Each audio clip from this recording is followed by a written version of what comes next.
Today will be a day to remember for the rest of your life. The Pro Football Hall of Fame is excited to present the heart of a Hall of Famer program connected by Extreme Networks. With over 100 Hall of Famers participating, we have reached 47 states and countries all over the world, sharing the message that football is more than a game and can teach Americans important life values like commitment, integrity, courage, respect, and honesty. But you have to make right decisions even when nobody's watching you. Well, respect is not just given out. It's not handed out like a brochure. It's earned. Today, you are presented with an opportunity to meet and learn from one of the greatest football players of all time. But more important than that, the chance to see that their Hall of Fame life wasn't given to them. They didn't roll out the bed great. They put the work in, on the field, in the weight room, in the classroom, in their communities. They made themselves a Hall of Famer on and off the field. Your feet can't take you where your mind's never been.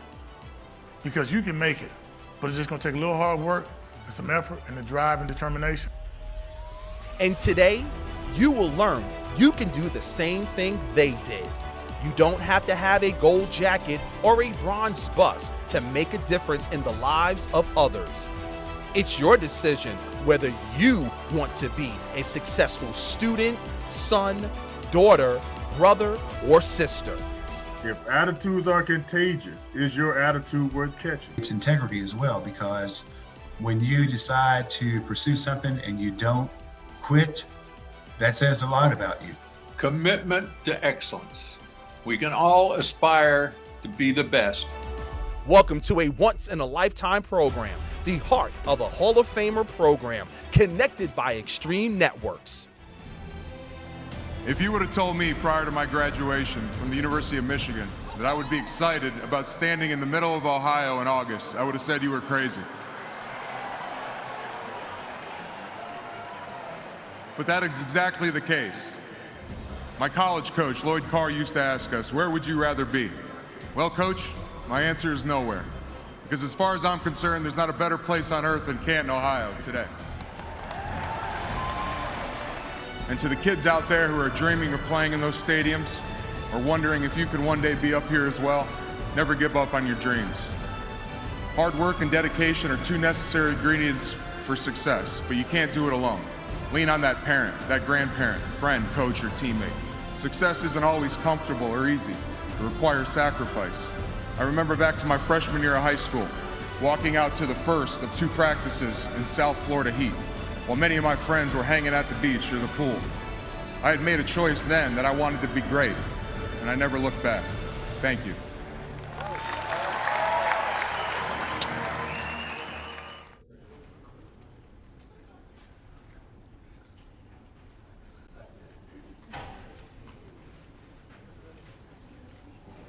All right, and with that, we'd like to welcome everybody here to the Pro Football Hall of Fame for another edition of the Pro Football Hall of Fame's Heart of a Hall of Famer series, connected by Extreme Networks.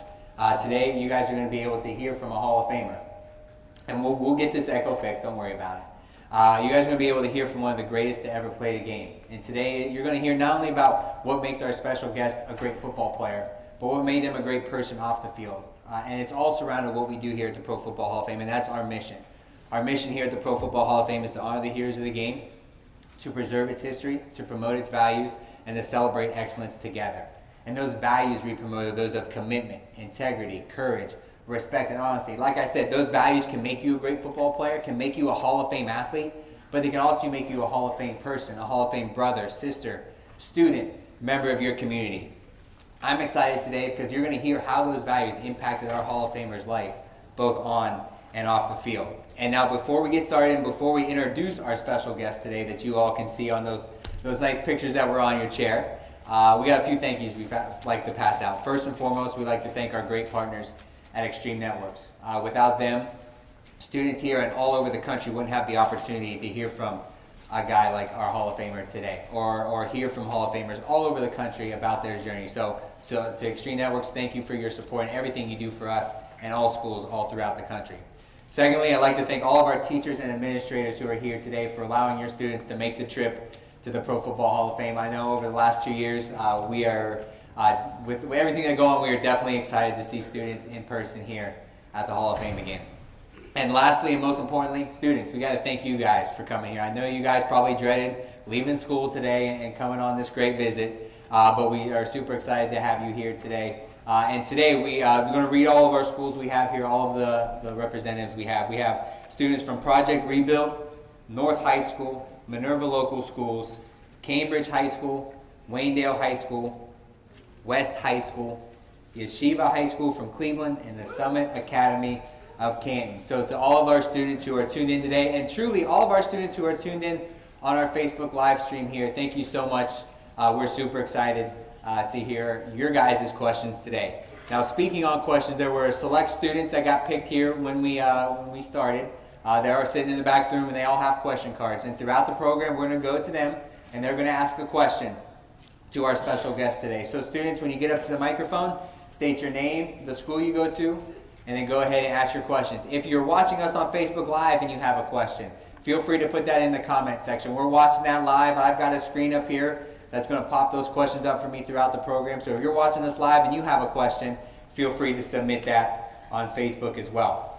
So now I am proud to welcome a 12-season NFL vet, a 6-time first-team All-Pro member, NFL All-Decade Team member of the 2000s, a 7-time Pro Bowler, and Hall of Famer, Mr. Steve Hutchinson.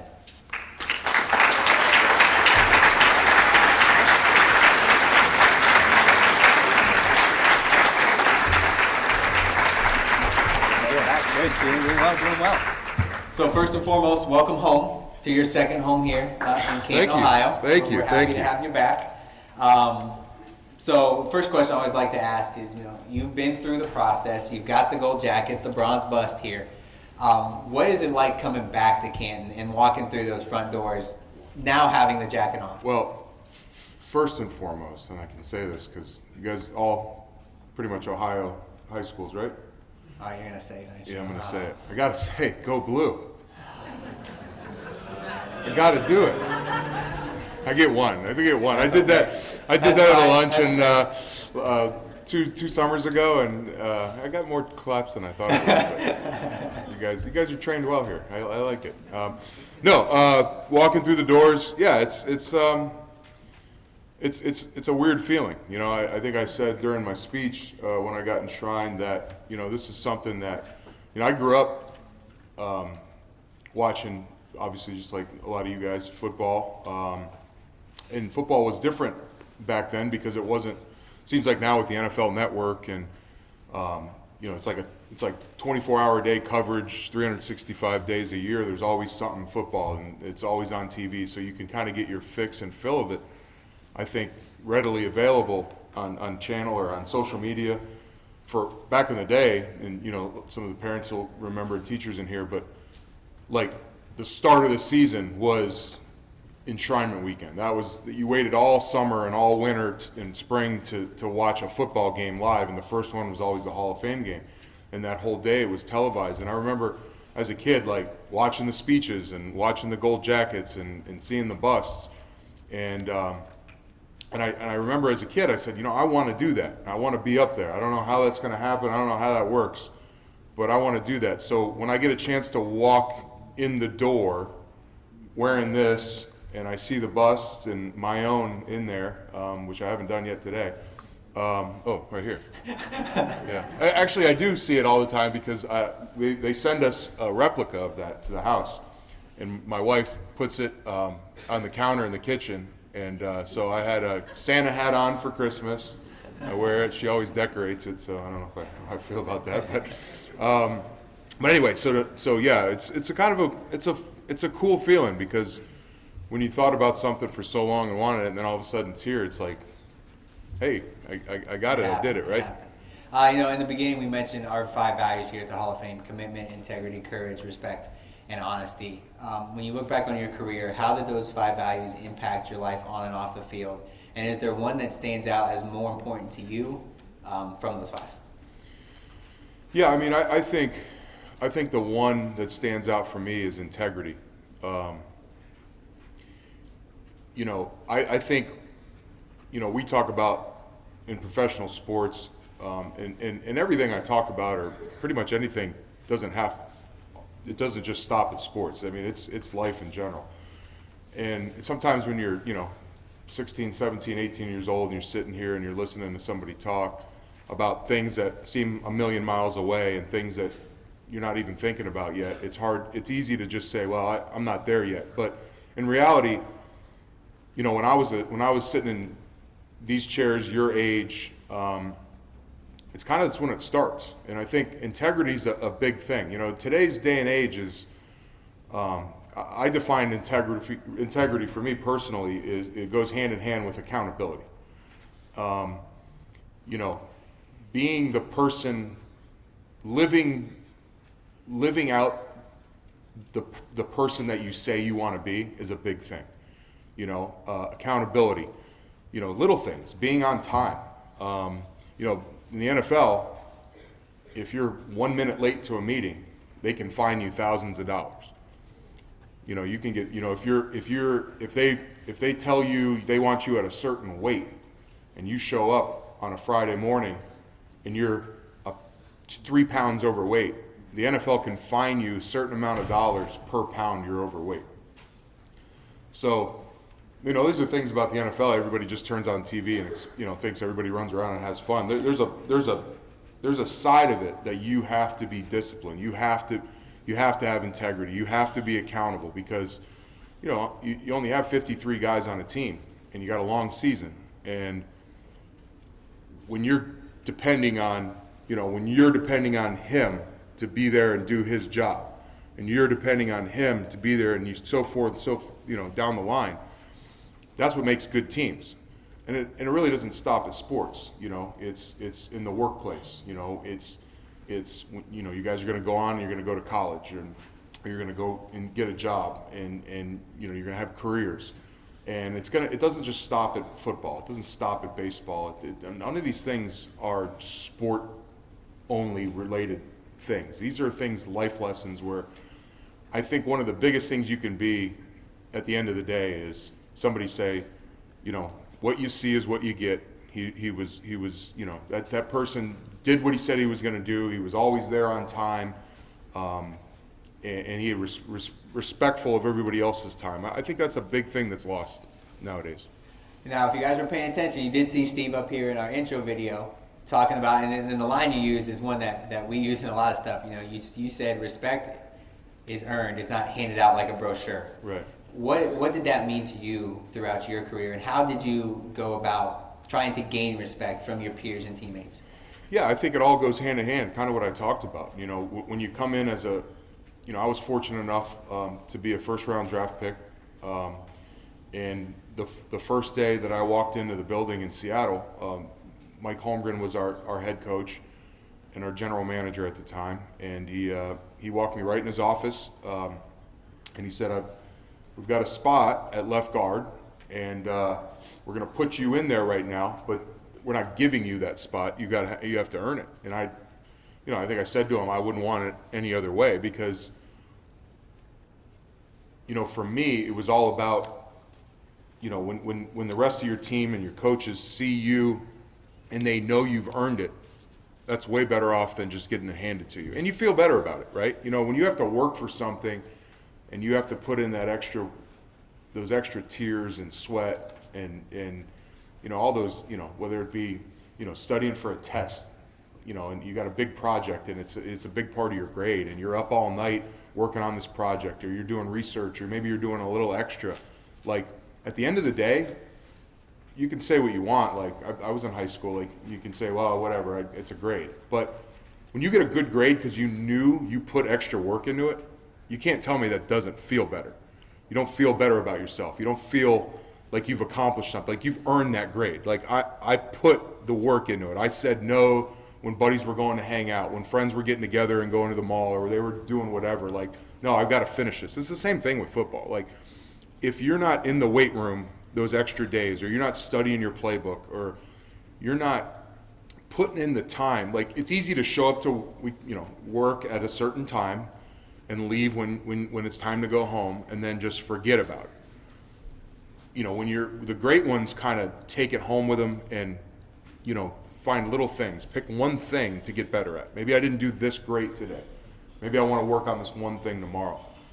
That's all about earning it. And at the end of the day, I think you feel better about yourself. I think you feel more confident when you know you can do something based on just hard work alone. I think that's a great way. And that's, usually the question I follow up with that is, how can students do something like you learned in your football career? And I think that's a great way. You look at something as easy as getting grades, and it's about you put the same amount of work in there as you do prepping for the season. Well, again, like, we're sitting here and, you guys are obviously not in class today, and most of you, I know I'd be happy about it if I was out of class. But, it sounds silly, like, all right, put in work. How many people have you heard sit up here and say, work hard? Like, I get all that. You're not going to realize that, because what you're doing now is you're setting the foundation. You're building, whether you like it or not, or you know it or not, you're building your character now. Like, and character is what you got to take through life, right? So, like, when you go to apply for that job, or you go to apply to colleges, or you're trying to sit there and try to get in the college you want, or get that job, like, that's what the first thing they're going to look at. Like, did this person develop work habits that we want, right? Will they be accountable? Will they have integrity? Will they do things the right way? And, I think that it all, like I said, it doesn't just apply to sports. It applies to everything. And I think this is the age now where you kind of make that decision. I'm gonna do that extra step. I'm gonna do those things. Now, before we dive into the questions, I do want to point out one thing. Obviously, we got your bronze bust here. We pulled some artifacts from our archives here. We got a Pro Bowl jersey, but I want to touch on that picture right there. Yeah. First off, do you know when that picture's from? Yeah. I gotta look at the date here. So this would have been, I'm trying to remember if this was my first or second year. So this is my first year playing tackle football. I believe I was 6th grade in that picture. So I was, you want to talk about adversity. So I was always a bigger kid, and growing up in Florida, South Florida, the tackle football classes weren't necessarily by age. It was weight classes, and so I was the biggest group for the biggest weight class for middle school was 140 pounds, and you couldn't, there was classes below that. So at 6th grade, I was right at like 140 pounds, and most of these kids were in 7th and 8th grade. And they were older than me, obviously, being in 6th grade. And that was my first experience with tackle football. And I was kind of like the low guy on the totem pole. I wasn't probably mentally ready to play with kids that were older, that had done it a couple years, that, more mature mentally and physically. And so I kind of got my tail whipped for that year. I mean, pretty much. But honestly, it was the best thing that happened to me, because, I played again in 7th grade. The year after, I kind of figured out a little bit more, but I wasn't playing much. I was kind of like, I was the guy holding the bag, and I was the tackling dummy in practice, because, the older kids were playing, and right, wrong, or indifferent, I paid my dues. I didn't play in 8th grade because I was too big for the weight class. And then I came in as freshman in high school, and when we started high school, and I was like, I told myself, first day of training camp in practice in August, I said, I'm not doing that anymore. I've already done that. I'm not being. So I'm going to be, we always talk about in football, you're going to be the hammer or you're going to be the nail. Which one? Are you going to do the hitting or are you going to be the one getting hit? And I made that decision that first day, and that I was going to be the hammer and I wasn't going to look back. And, I kind of, career went from there. It worked out. It worked out. Yeah. All right, we're going to go to our student questions now. So whoever's up first, go ahead and step up to the mic, state your name, the school you go to, and then go ahead and ask your question. Hi, my name is Brooklyn Slayball, and I'm from Wakefield High School. So I was wondering, how did you take the lessons you learned from playing football and apply them to your own life? How did I take my lessons from football and apply them? Well, kind of a little bit touched on it. Again, football, I talked about integrity. I talked about accountability. I think the same thing, like I said, applies outside of sports. And, having played high school football and then going to college and learning how to, be a part of a big program and then having to juggle school at the same time and then going on to the NFL and then you have, I'm married with 2 kids. I have a daughter who's a senior in high school that's getting ready to go to college and son that's a freshman. And, you just try to take those lessons and those values that you learn in football, any sport, teamwork, putting people ahead of yourself, right? Be a good teammate. Always think about the person next to you before you think about yourself. How can I not let them down? What are the things I have to do to make sure they know I've got their back? It's the same thing in life. I've touched on it a couple times, whether it be job, family, you guys all have brothers, sisters, parents, grandparents, aunts, uncles that you live with or have raised you or helping raise you. Like, you know the difference between a household where everybody's got each other's back, and it sounds silly, but it's true, right? Like, when you get along with your brother or your sister, or your parents show you respect and you show them back. It's, those are the lessons you learn, and I think that's what I took away from football. Really moving on after I was done playing the game was, it really doesn't change. You still want to be that same person. You still want to do those things. Really, somebody said it best. Character's what you do when nobody's watching. You're walking down the hall at school. Again, it sounds dumb, but like if you see a piece of paper, like I'm always the one picking it up. Throw it away. Nobody might not see you. You're probably not going to get any reward from it anywhere. But it's the little things. It makes you think.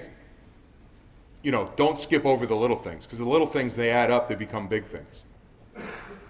Awesome. All right, we're going to go to our next student now.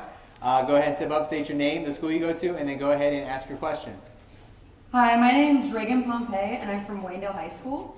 My question is, besides from being inducted into the Hall of Fame, what do you consider your greatest accomplishment and why? Besides being inducted, that was, we talked about that, and I've wanted to do that kind of my whole life. That was a goal. I think, having a family, having a daughter and a son and my wife that, I think we've done a good job raising them. Like I said, my daughter's getting ready to go to school. She knows what she wants to study. She's the best thing you can do as a parent is, take kids your age and get them out of the house and let them know once they get on their own, they're gonna be all right. They're gonna figure it out. They know what they have to do, and I think that's probably the proudest moment for me. Other than that, obviously making it to the NFL and everything that entails and that. But I think if I had to say one thing that I'm proud of, it's I got 2 good kids and a wife at home, and we're all doing okay. To touch on the Hall of Fame side of things, when you were inducted, you got the knock on your door. Walk us through that. What was that like? Finally, the relief off of your shoulders, like, all right, I finally made it. Door opens, there's all the cameras and our former president. Yeah, it was. I think it's emotional, right? If you've waited your whole life for something, and then I had gone through the process twice before not getting in, so at the time we've changed a little bit now, but they bring all 15 finalists to the Super Bowl site. And you were there for a couple days doing some events and luncheons and dinners and things, and then you've got like 24 hours where you've got to like kind of just wait, and they tell you have to be in your room at the hotel at a certain time, because when the vote's over, you're either going to get a phone call if you don't make it, or you're going to get a knock on the door if you do make it. So I went through pacing in the room for hours, once or twice actually, and then got the phone call and said I didn't make it. And it's hard because at that instant, the first thing that goes through your mind is, this isn't like, all right, well, we'll try again in 2 weeks. You know, it's 365 days at the earliest before you're in that position again. They've got to go through, and you've got to be able to make the ballot again, and then make a semifinalist, and then make the finalists, and get down from, I think it starts at 110 guys, 120 guys in August to 15 in January. And so you got to go through that process even to have a chance to go back and make it to where you don't know if you're going to get the knock or not. And then once the knock finally happens, it's a big relief. You know, you know, it's kind of everything you've worked for your whole life. It kind of comes right in that instant. So it's yeah, it's an emotional deal. It's a relief. It's joy. It's all that stuff all at once. So outside of your family, direct family, everybody you had there with you when the knock happened, who was the first Hall of Famer that either reached out to you or you talked to after being in trouble? Well, yeah, honestly, I think it was the first person I ran into was, you know, they try to keep it a secret once they get the guys that they let them all know and they've knocked, and then they take us in one of the like service elevators in the back of the hotel and kind of get us in the shuttle to get us to the arena where they film the NFL Honor Show where they air it at night. And I think I was getting in the elevator, or we stopped at a floor. And Michelle, I think the first person I ran into was Ty Law, who was, you know, we went to the same college, the college up north, and thank you. And he happened to just be standing there, and he kind of knew because he went through it the year before, and he was like, did you, you know? And I was like, so he was the first one I saw, but you know, the cool thing about the honor show is once you get introduced and you go on stage, like all the Hall of Famers come up and congratulate you, and I think that's kind of where it was. But you know, as you can imagine, a number of texts and phone calls and things like that. Awesome. All right, we're going to go back to the back of the room now for our next question. So go ahead and state your name, the school you go to, and then go ahead and ask your question. My name is Damian Masters. I go to Summit Academy. My question is, who influenced you the most in your life, and how or why did that person do it? Who influenced me? You know, there was a number of guys I watched growing up that played football. I knew I kind of loved football from a young age, like I'd said. But I think the person who influenced me the most was probably my father, my parents. You know, we grew up, like I said, in South Florida. My mom worked for the high school in town. One of them. My dad was a police officer, and you know, they both worked long hours. You know, my mom would work all day at the school, and then she was like an assistant athletic director. So after school, she'd come home, you know, make sure there was something for dinner, and then go back to the school and either work the basketball games or work football games or something. So she was always working some version of after school activity until at night. My dad would work during the day and then go, you know, have night shifts sometimes too, and sometimes I wouldn't see him for a couple days till 2 or 3 in the morning when he would come home from work, and the only time I'd get to see him is if I woke up and saw him. So I think at a young age I realized that, again, like I talked about, you know, putting other people ahead of you. Like, you know, I saw my parents work really hard just so we could, you know, have the things you need to be successful. And that impressed me because I knew anything you wanted to do in life is going to take hard work, you know. And when I had an opportunity to play football and then roll it into the next level, I didn't want to lose sight of that, because honestly everything comes back to, you know, you get out of it what you put into it. Absolutely. All right, we're going to go to our next question now in the back. Go ahead, step up, state your name, your school, and then go ahead and ask your question. I'm Sebastian Gonzalez from Project Rebuild, and my question is, when did you know that you had to walk away from the game? Yeah, so good question. End of your career. Yeah. Everybody has that moment. They either, you know, injury forces them out. They're able to walk away on their own terms. When did you start to realize, like, all right, it's almost yeah, time? I got 2 answers. So I did, my last year, I was playing in Tennessee for the Titans, and I had a knee injury in like the 13th game that required surgery. I had to get my knee scoped. And I think after that, you know, I had a number of surgeries during my career and spent a lot of the off seasons rehabbing injuries. There were some off seasons where I didn't really leave the facility very much because I was, either a shoulder or a knee or an ankle or something I had surgery on. And so I think at that point I was just, it was my body telling me like, all right, I think we're done.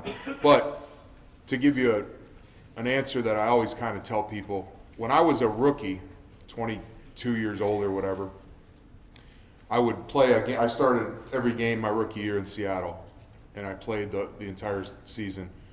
And on Sundays, obviously, we play the game. My first house in Seattle, I had a little yard. It wasn't a big yard, and I had a push mower that I'd cut my own grass. Monday morning after a game, I'd wake up early, and I'd go out and cut my grass, and then I'd go to work, and we would watch the film just like you guys do the day after the game, and we'd get a workout in, and I'd be like nothing happened, like I had all the energy in the world. And then fast forward to my 12th year, when I got out of bed at the hotel on Sunday mornings to go play a game in a few hours, I was hoping when I got out of bed that I wasn't still sore enough from the Sunday before that I could get through a game.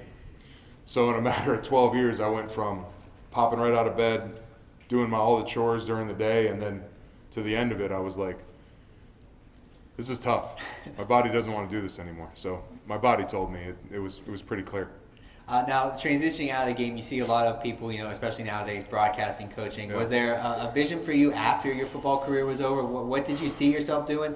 And ultimately, what were some of your ventures after? So as soon as I got done, I joined Fox for a year, and I broadcasted college football games, mostly Pac-12 and Big 12 games.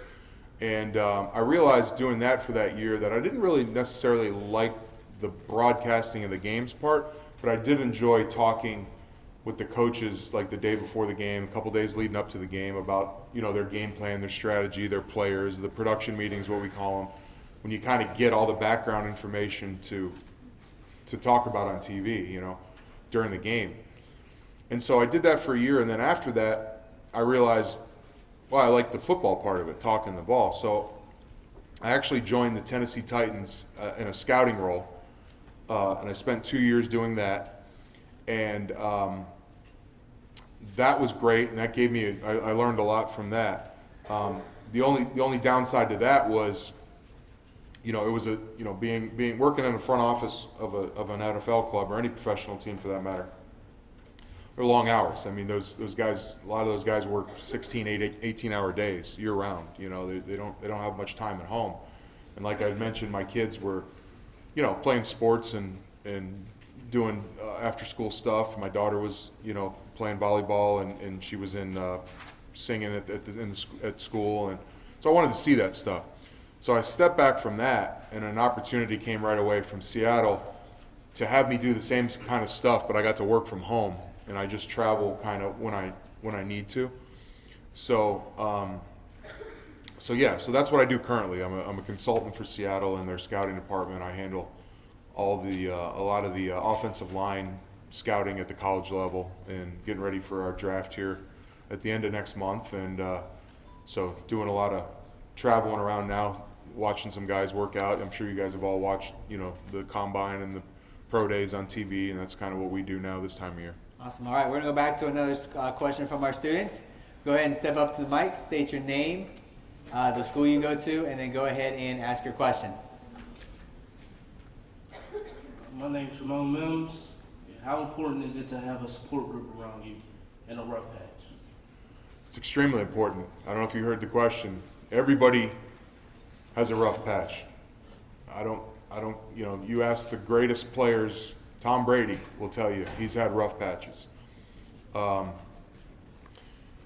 It's not a matter of if you get knocked down in life, because everybody's going to get knocked down, whether it be physically on the football field or you have something tragic happen in your life. It's not a matter of if you get knocked down, because we all will. It's how quick you get up. And if you don't have that support staff, whether it be a parent, a grandparent, a teacher, a coach, a teammate, going on down the list. It's hard, especially at a young age, when you're not used to dealing with adversity and things going wrong. Unfortunately, some of you in this room probably have had to deal with some tragic losses at a young age, and you realize quick, life's not fair, right? Not all the time. A lot of time it's not. And so, yeah, I was fortunate. I grew up, I had, a two-parent household. I was always on a team, some way, shape, or form, where I had my friends around me. And yeah, I've lost family members. I've gone through that, hard times. But a support staff is, to answer your question, I think probably one of the most important things you could have, especially when you're at the age you guys are in this room. And lean on it too. That's the other part. It's one thing to have a support staff. It's another thing not to use them. Sometimes it's the macho thing to say, well, I'm cool, I'm good, I've got it, I'm tough. It's okay to say I need help. It's okay to say, this isn't easy. How do I do this? You'd be surprised sometimes the answers you get don't make you look weak. Somebody will give you something or a way to get around something or get through a problem that you would have never thought of on your own, and you might be better off for it. Awesome, great question. All right, I'm going to go to our next student now for our next question here. As always, step up to the mic, state your name, and then go ahead and ask your question. My name is Jason Golden. I go to West High School. And my question is, what is your favorite moment from your NFL career and why? From my actual career, there were two probably, with the exception of this, jacket and that. I think it was the day I got drafted, getting that phone call, letting me know that there was an NFL team picking me in the first round. That was pretty special. And then, even though we lost a Super Bowl, having played in one, I've watched every Super Bowl I can remember on TV for as long back as I can remember. And then, the one thing that's cool is, like, if you ever had the opportunity to go to a Super Bowl or even watch it on TV, like, the coolest part about the Super Bowl, and I guess this is maybe a little different now because everybody's got cell phones with cameras on them, like everybody's got an iPhone. But back in the day, the opening kickoff was like the coolest thing to take a picture of when you're at a Super Bowl. And so back when everybody had the little digital point and click cameras, like, it seemed like, and you could see it on TV back in the day if you look at old Super Bowls, and when I say old, I'm talking 15 years ago. Like, there's a sea of flashes, like white flashes at the opening of every kickoff at a Super Bowl. And to be standing on the field, like, watching it happen back in 2005, it was cool. It just kind of lets you know you're at the Super Bowl, So yeah, the day I get drafted and playing in the Super Bowl was probably the highlight. Awesome. All right, we'll go to our next question from our students. Go ahead again, as always, step up to the microphone. State your name, the school you go to, and then go ahead and ask your question. I'm Hajid Shurfa, representing West High School, and my question is, when adversity struck, where did you gain to regain your confidence? Right. Adversity. Yeah. I just told this story the other day. So, like I mentioned, I played as a rookie. Not unlike a lot of you guys coming in and having the opportunity to play a sport as a freshman in high school, and you're competing against seniors who, when you're a freshman in high school, you look at seniors and you're like, oh my gosh, they're so much older. They're driving. Some of these kids already have scholarships. Like, you can get intimidated. And so it's the same thing as the NFL. When you come in and you're 23 years old and you're playing against guys you've seen on TV your whole career or your whole life, and they're 30 years old and they're grown men with families and they're monsters, it's like, it can be intimidating. And so my rookie year, we were playing a game, and we were playing Denver, and I gave up, I think, 3 sacks by, playing offensive line. I gave up 3 sacks, I think, in the first half or the first 3 quarters of the game. And I remember my offensive line coach kind of sat me down on the bench, and he said, look, he said, everything starts with your foundation. You know, if something hits you wrong, and this is just an example of adversity on the field. There's all kinds of different types of adversity, but I think this kind of holds true. If things aren't going your way and you're having a bad day or whatever, this particular instance, he said, start the foundation, start at the basis, go back to what you know. In that particular situation, was my feet in the right place? Were my hands right? Was I off balance?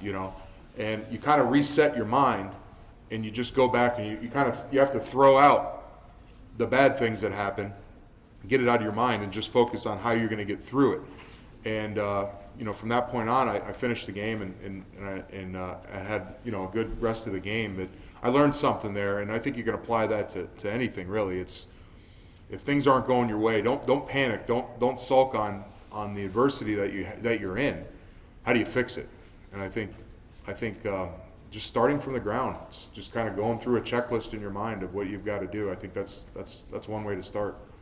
I got a question that came in from Facebook, kind of going back to your consultant role with Seattle and looking at the draft coming up, looking at the combine, and all your research. See a guy coming out this year that looked or reminded you of yourself, or did you see that kind of stood out and go, I kind of see a little Steve Hutchinson in that player? Yeah, there's a couple guys. I mean, there's always good players. The NFL is going to find them. There's always good linemen. I think the guy, not so much this year that I think a guy that kind of reminds me of myself, but there was a guy last year who was taken from the University of Tennessee. The Chiefs drafted him. His name's Trey Smith. He was an offensive guard at Tennessee, and I think his style of play, physical play, is kind of something that I tried to do day in and day out. And when scouting him and watching his film, you saw that. There's a number of guys this year that have a really good chance of being really good players, and a lot of them will be taken in the first round, offensive line-wise. But to compare to me, I think that was the latest kid, the kid from last year. Now, while we're on the topic of college football, I enjoyed talking about this subject the last 10 or 11 years. But obviously we know this year was a little bit different for our Buckeyes.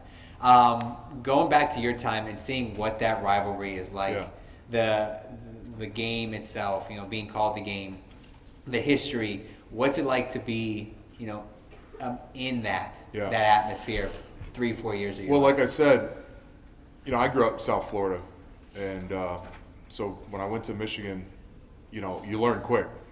I think both schools teach that basically in orientation. Like you have to hate that school down south. You have to hate that school up north. And it's a fun rivalry. There's nothing like it in college football. I'm sure a lot of you guys have been to games at the Shoe, and hopefully you've gone to a Michigan-Ohio State game, because that's basically, I'm not just saying this because I'm biased because I played in the game, but that's the best game, in college football, in all of sports really. Because what's that? Florida? Yeah. Where you live? That's where, I'm from Florida, South Florida. So when I got up to Michigan, it was kind of new to me, the rivalry. I didn't realize how big it was. And so when you get there, like I said, you get taught early on how not to like that other school. But the games were always fun. The games were good at most of the time. When I was there, they worked out in our favor. I know it's not been that way for a long time, but the best part about it, honestly, is now being today's day and age, I'll see guys I played against or teammates from mine in the NFL that went to Ohio State. That's the best part, because we always give each other, we always rib each other about it. And that's kind of the cool thing about it, is you're still close with all these guys, even though they went to the opposite school. Yeah, I think that's a cool thing. You look in the locker room and see people from all over the country, and schools you didn't like, schools you played with. So I think that's really cool, because you look at the football locker room, and everybody out here, look at the team you play on. Not everybody's the same. Everybody has a different background, different upbringing, different last name, and everybody comes together, especially in the game of football. Right. No matter if you're one of the best 11 that can do it, and you're the best of your position, you're going to be in that huddle. Right. with one goal, Right. is that to move the ball down the field. Correct. So, looking back on your career, how did you feel the huddle, kind of translated into your everyday life and things you saw in society? Yeah, I think, the huddle's actually, it's a good gauge to kind of figure out, take the temperature of the team. Because, whether it be the beginning of the game, where even when you're playing in the NFL and you played 12 years like me, you still get those nerves, you still get those butterflies in your stomach before that first play. So it's kind of, when it's a bigger game, you can kind of judge it by how everybody's eyes and the feel of the huddle. And then as the game moves on in different scenarios, different situations, you can, there's times in the huddle where maybe you're down, and I've been in a huddle and, it's, kind of the cliche, 2 minutes left, one timeout, you got to go down the field and score to win the game. And there's times where I've been in the huddle where I look around and you question whether there's confidence there. And then there's times where you get in the huddle and you're like, man, these guys, we know we're going to win. It's just a matter of however many plays it's going to take. And so, I think you can get a good feel from people around you in a huddle when you're all huddled together and it's you against the world and you're on the road and the stadium's loud and all the fans are cheering against you. You just just 11 of you in the huddle and you just got to figure out a way to go. It's a pretty unique feeling. It's like you know what? It's us. It's all we've got. All right, we're going to go back to the back now for some more questions from our students. So like everybody else did, go ahead and state your name, the school you go to, and then go ahead and ask your question. Hey Steve, my name is Aaron Over from the Yeshiva High School in Cleveland. And what is it like to still be working in a game of football as a consultant with the Seahawks? Yeah, it's fun. It's a different side, right? Like, obviously I'm on the other side of it. As a player, you always looked at, you'd see, the front office people, that we used to call them the upstairs people, because normally most of the football, the equipment guys and the trainers and the coaches and they're all their offices and meeting rooms were all downstairs, and then upstairs you had the business side of football where as a player, you don't have time to pay attention to how the inner workings of everything works with the marketing and all that. And so reverse that now I'm working as the upstairs person, but I also know how it operates downstairs. So it's fun. You get to see a side of football that I never really paid much attention to as a player, but you realize that it definitely is, it is a very long, arduous process of building a team. You not only you're looking at this draft coming up, like I said, at the end of next month, but you've got to look ahead, and you've got to play the game with getting contracts done, being able to look ahead 2, 3, 4 years in the future and make sure that the core group of guys and the team that you want to kind of have moving forward, that's when you start doing it now. So it's fun going to the schools and scouting and trying to handpick the guys you think might make your team better. And then of course you got 31 other teams doing the same thing. So it's it's hit or miss whether the guy you like or the guys you like are going to be there or not. So it's a different aspect. I get different outlook on football as on this side as opposed to as a player. All right, next question from the back here. Go ahead, step up, state your name, the school you go to, and then go ahead and ask your question. My name is Alan Glicksman from the Yeshiva High School. And what would you say was the most upsetting loss in your career, and how did you overcome it? Yeah, so I think going back to, I got two. I think losing the Super Bowl in Detroit against the Steelers in 2005 season.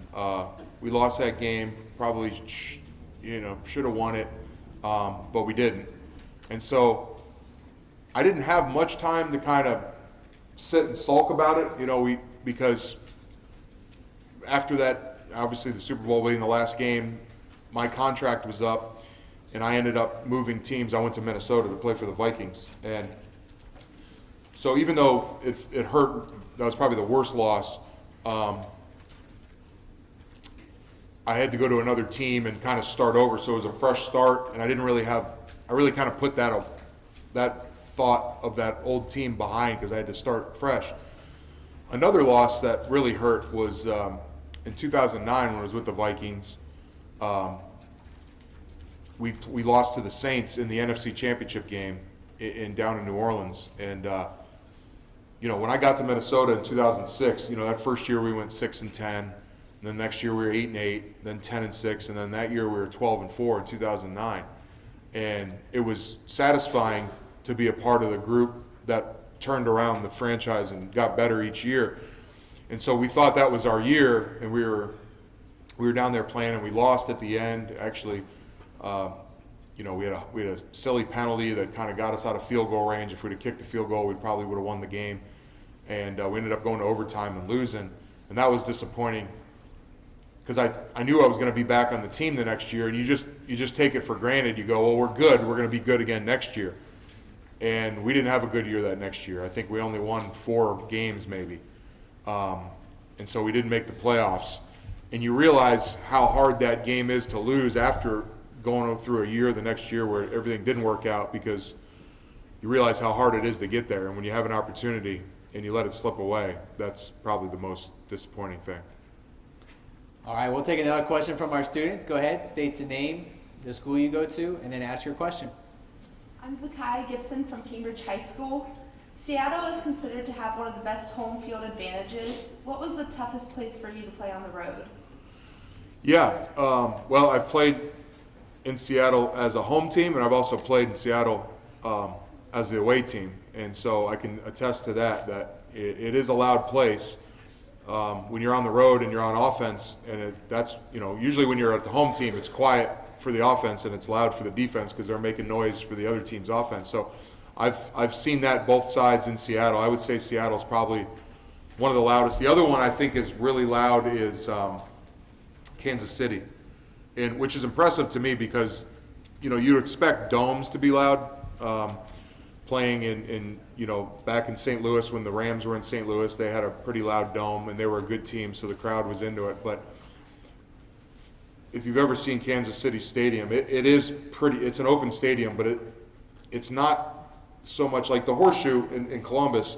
I think it's loud because it kind of goes straight up, and those suites kind of lock it in, and then they filled in that one end zone, and so the sound kind of stays trapped in there. Kansas City's kind of open like this, and the fact that it's still that loud when all the sound can kind of go up and out is pretty impressive to me. I would have to say, outside of Seattle, Kansas City's probably the loudest place. Green Bay gets loud too, especially when they're when they're winning and they're having a good season. But Kansas City, to me, for the design of the stadium, is probably the most impressive. Those are 2 popular answers. We get Seattle and Kansas City. It's there's a lot of loud places, but those ones are above and beyond. All right, we'll go to our next question now. In the back, go ahead and step up. We got a few minutes here. State your name, the school you go to, and then go ahead and ask your question. My name's Andy Ogle, and I go to Cambridge High School. And when you started your career, Hall of Famer John Randall was finishing his career at Seattle. And what was it like going up against him every single day in practice? Yeah, great question. And I think I've even said it in my speech in enshrinement was, my first 3 years, like you mentioned, my rookie year and the 2 years after that were John's last 3 years in the league. And John, it's no surprise, he's probably, in my opinion, we'll see what Aaron Donald, how he finishes his career, but John's probably the best interior defensive tackle, in my opinion, that's played the game. And the thing that made John great was, and this is kind of a little bit going back to the beginning, hard work, integrity, all that. Like John, it didn't matter if we were in a training camp practice in full pads and it was a full speed tackle scrimmage situation, or it was a walkthrough in wearing a baseball cap and in a jersey on a Saturday before the game. John had one speed. He went full speed. And I had to learn, not that I wasn't going full speed, but I had to learn how to mentally prepare every day, every play of every practice to go against him, because if you weren't matching his intensity every play, you'd get embarrassed because he could just make you look silly. And so when you go against somebody like that every day, every practice, and you have to teach yourself you can't take any mental reps off, by the time you get to the game, it's kind of easy because you're going against guys that don't have that same work ethic. They don't have that same motor. And I could take that a step further, going back to relating sports to everything else in life. Like, if you prepare harder than the test or whatever the situation may be that you're getting ready to do, it becomes easy.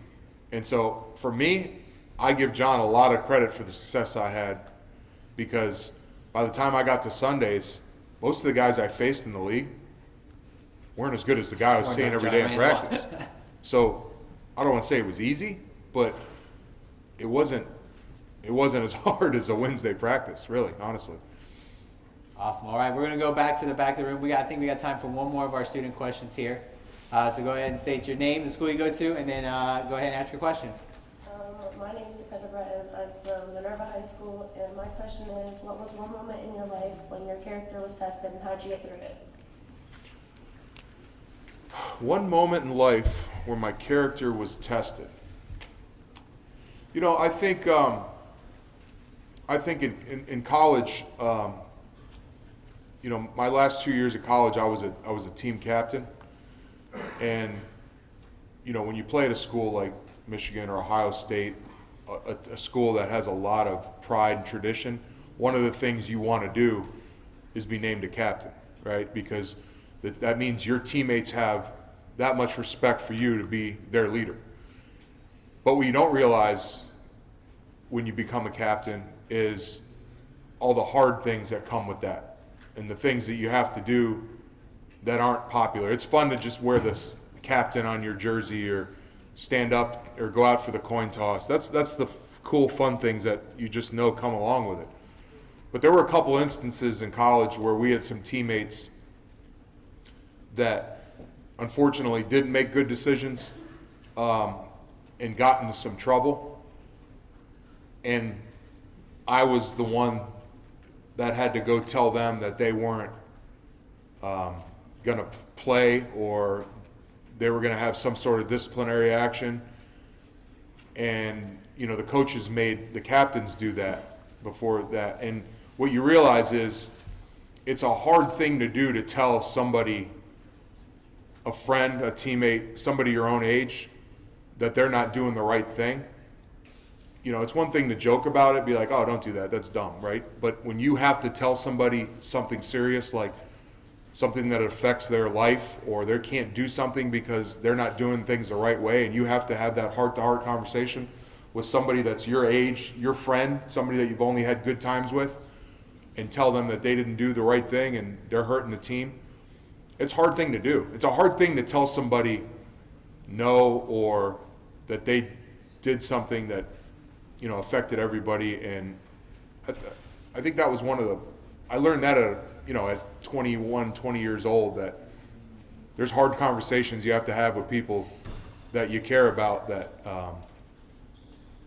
they're not always going to be fluffy, fun conversations. Does that make any sense? Speaking on your college time, you know, you mentioned a bunch of different teammates that you had. You had a college teammate that is pretty successful, you could say, in the NFL today. Yeah. Played college football at the University of Michigan with Tom Brady, and you got to see the Tom Brady that worked his way up the depth chart and wasn't even a full-time starter his last year before the end. So to see the transition that he made, working his way up the depth chart in college to now being one of the greatest quarterbacks to ever play the game, how cool is it for you to kind of see that transition? Yeah, I mean, I would compare, you know, Tom's story a little bit to how I discussed, you know, this picture here with me. Like, you know, when I left those 2 years of playing on that team and getting my tail whipped, I left there with a little chip on my shoulder. Like I said, when I got to high school, I'm like, I'm not doing that anymore. I'm moving ahead. And I think Tom, to this day, I think he'd still tell you he's got that same chip on his shoulder, because he in his eyes, and I think the team's eyes, he proved himself to be able to be the starter in college for longer than he was, but for whatever reason he didn't get that opportunity, and I think he carries that with him to this day. That's why feels like he can't give it up until he's proven to himself everything he wanted to prove, which I think is why he came out of retirement after 40 days. we all knew Tom was special in college. Going back to the game, and you guys are going to appreciate this story. The one time I did lose to Ohio State, we were playing in Columbus, and they got up on us early. This was, I think, 98. And, they blocked a couple punts, I think, and they were up big early, and they were blitzing like crazy. Like, the coaches were like, we're just going to keep attacking them and just pound them and make sure they can't come back into this game. Well, they were blitzing guys every play, and like seemed like Tom was getting hit every other play because we had to throw the ball the whole game to catch up. And there was one point in the huddle where Tom came in, and Tom was always that. He's from California, kind of had that California kind of cool surfer vibe to him. He never really got anything really affected him much. And he got in the huddle, and we always thought Tom was tough, but and this is no joke, he literally had like blood coming out of his nose and his mouth, and it didn't even faze him. Like it was like nothing was mattered. He was just like, all right, guys, let's go. We're going to go down and score, and we get the ball, and we're going to score again. And like talking about the huddle and how being able to like read people and gain confidence and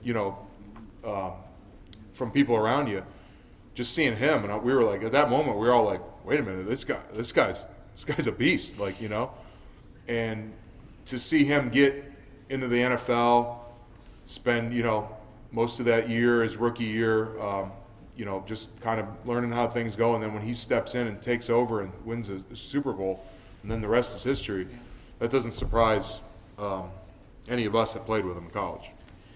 You've talked about getting into the league in your rookie, going up against John Randall. Every rookie kind of has that, we call it the welcome to the NFL moment, where you have to kind of take a step back and go, all right, I'm in the big leagues now. What was that moment for you? Yeah, again, it's a John Randall story, I'm sure. I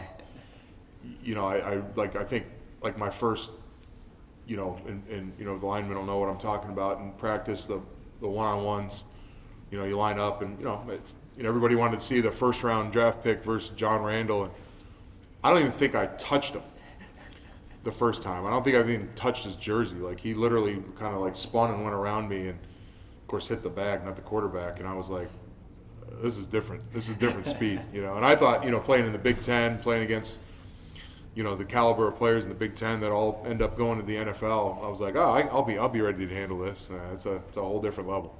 Talked about a lot of great things today. Hopefully everybody in here can take something away from that. But to sum everything up, if there's one piece of advice you want everybody in here, everybody who's watching us on Facebook Live, to leave today's program with and remember to use in their lives, what would that one piece of advice, one memory be? Yeah, I would say, going back to my first story here about this jacket, it's not silly to dream big,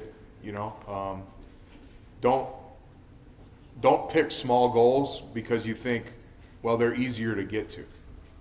Don't pick such short-sighted goals that you're like, well, I can do that by the end of next month. You got to have those goals, don't get me wrong, but don't be afraid to dream big, because you'd be surprised how far and how successful you can be if you just will it.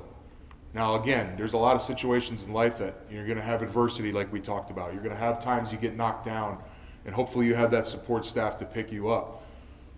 But, if every one of you have an idea what you want to do and what you want to be and what your dream job, what your dream career could be, don't be afraid to chase it. Don't be afraid to go after it and give it everything you have, because you'll see you'll make strides to get there.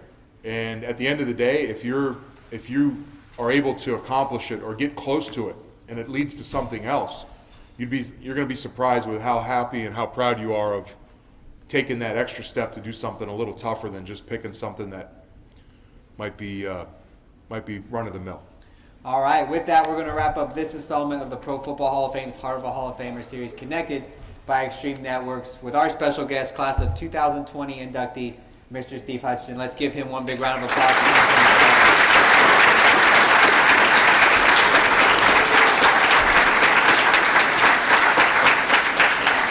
seat from myself, from all of our youth education staff, all the way up to Mr. Porter, our president, Hayden and Michelle, everybody. Thanks for taking time out of your busy schedule to be here today. To all of our students who are here, thank you so much.